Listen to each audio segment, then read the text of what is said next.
नमस्कार, the fraud news and views network में आपका स्वागत है। आज हम आपसे बात करेंगे गिरफ्तार करके जेल भेजे गए आईएएस रामविलास यादव के बारे में। रामविलास यादव ऐसे सोरेपुस्त आईएएस अधिकारी रहे जिनको विजिलेंस पिछले 2 वर्षों से पूछताछ के लिए लगातार बुला रही थी, लेकिन वो जा नहीं रहे थे। और जाए भी तो क्यों जाए, क्योंकि उनको लग रहा था कि भ्रष्टाचार करके जो अकूत संपत्ति उन्होंने अर्जित की है उसका आधा हिस्सा पार्टी फंड में देकर वह दूध के धुले साबित हो जाएंगे। वैसे आय से अधिक संपत्ति या भ्रष्टाचार और कदाचार के मामले में वो कोई पहले अधिकारी नहीं है जिन्हें जेल भेजा गया है, नौकरी गई है, बदनामी हुई है। ये सिलसिला बहुत पुराना है और हाईलाइट तब होता है जब रिटायरमेंट नजदीक आ जाता है। बताते चलें कि सीबीआई ने पिछले 5 साल में 44 आईएएस और 17 आईपीएस अधिकारियों के खिलाफ केस दर्ज किए हैं। कार्मिक लोक शिकायत और पेंशन मंत्रालय द्वारा 16 मार्च 2021 को लोकसभा में दिए गए बयान में बताया गया था कि 2015 और 16 से लेकर 2021 तक आईएएस अधिकारियों के खिलाफ वित्तीय और आपराधिक मामलों के तहत कुल 3464 यानी 3464 शिकायतें प्राप्त हुई हैं।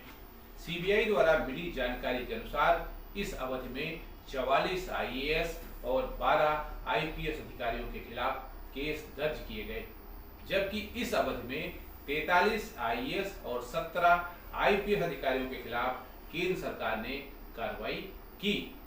कार्रवाई क्या होती है, केस दर्ज होकर क्या होता है, ये हम सब भली भांति जानते हैं, अच्छी तरह से जानते हैं। कुछ होता नहीं, सालों साल फाइलें दबी पड़ी रहती हैं। कभी अधिकारी फाइलों को दबाए रखते हैं, कभी बाबू फाइल को या तो गायब कर देता है या आग लगाने का नाटक कर देता है कि फाइलों में आग लग गई, ऑफिस में आग लग गई, फाइलें स्वाह हो गई। इतना ही नहीं, वर्षों तो मुकदमा चलाने की अनुमति सरकार देती ही नहीं है। अगर कहीं आप उसके चाहते हैं तो सरकार आपको तो अनुमति देगी नहीं सीबीआई को। फिर भ्रष्टाचार पर अंकुश कैसे लगेगा? ये एक सोचनीय प्रश्न है, विचारणीय प्रश्न है कि फिर आप कैसे रुकेगा, फिर भ्रष्टाचार रुकेगा कैसे रुकेगा? अगर भ्रष्टाचार की बात करें तो भारत में किस कदर भ्रष्टाचार व्याप्त है, इसकी एक वानगी ट्रांसपेरेंसी इंटरनेशनल 2021 की रिपोर्ट देखिए जरा, जिसमें बताया गया है कि दुनिया के 180 भ्रष्ट देशों में से भारत का स्थान 85वें है, 85 है, यानी हम भी भ्रष्टाचार में किसी से कम नहीं है। ट्रांसपेरेंसी इंटरनेशनल भ्रष्टाचार के तहत घूस, सार्वजनिक राशि का दुरुपयोग, अधिकारियों द्वारा अपने पद का दुरुपयोग, सरकारी क्षेत्र में भ्रष्टाचार को रोकने की सरकार की क्षमता, सिविल सेवाओं में भाई भतीजावाद आदि पैमानों के आधार पर रैंकिंग तैयार करती है। वैसे जैसे मैंने कहा कि रामविलास यादव अकेले ऐसे अधिकारी नहीं हैं जिन पर भ्रष्टाचार के आरोप लगे और जेल गए, बल्कि बहुत लंबी लिस्ट है। अभी पिछले महीने झारखंड की उद्योग एवं खान सचिव पूजा सिंघल का नाम बहुत चर्चा में आया था। मनी लॉन्ड्रिंग और आय से अधिक संपत्ति के मामले में उन्हें गिरफ्तार किया गया था। याद करें 1996 में उत्तर प्रदेश आईएएस एसोसिएशन ने अपने एक सर्वेक्षण में आईएएस अधिकारी अखंड प्रताप सिंह को कथित रूप से सबसे भ्रष्ट अधिकारी बताया था, लेकिन चूंकि उन्हें सत्ता का संरक्षण प्राप्त था, इसलिए रिटायरमेंट के बाद उनको सीबीआई जांच का सामना करना पड़ा। उत्तर प्रदेश की पूर्व मुख्य सचिव नीरा यादव का नाम भी इसी लिस्ट में शामिल है, जिन्हें 2017 में सुप्रीम कोर्ट ने 2 साल की सजा दी थी। ये सब भ्रष्टाचार के नमूने हैं।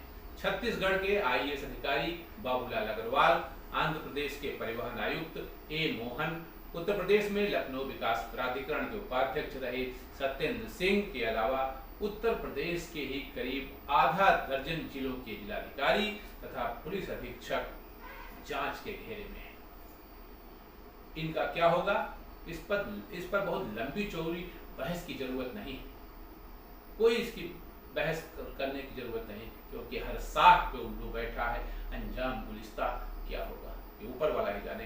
कहने का मतलब ये है जो जहां है लूट रहा है, अपनी जेब भर रहा है तथा बड़े मंगल को भंडारा करके अपने को पाप मुक्त और दोष मुक्त साबित कर रहा है।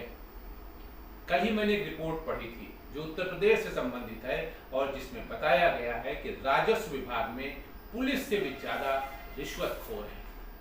वैसे तो मैं उस रिपोर्ट का इंतजार कर रहा हूं जिसमें बताया जाए कि इस विभाग में भ्रष्टाचार नहीं है, क्योंकि शायद ही कोई ऐसा विभाग हो जहां भ्रष्टाचार नहीं हो। कहीं कम है, कहीं ज्यादा है, भ्रष्ट सब जगह पे है, भ्रष्टाचार सब जगह पर है। इस बाबत मुझे मुंशी प्रेमचंद की एक कहानी की एक पंक्ति याद आ रही जिसमें उन्होंने कहा था कि इस जमाने में ईमानदार कौन, जवाब भी दिया था जिसे बेईमानी का मौका न मिले।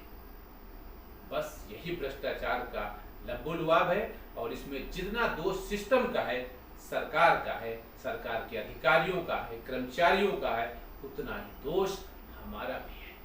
हम भी किसी से कम नहीं है, क्योंकि भ्रष्टाचार को आगे बढ़ाने, बोलने पासने का मौका हम ही देते हैं। हमको हर काम जल्दी चाहिए, हम पैसा दे देते हैं।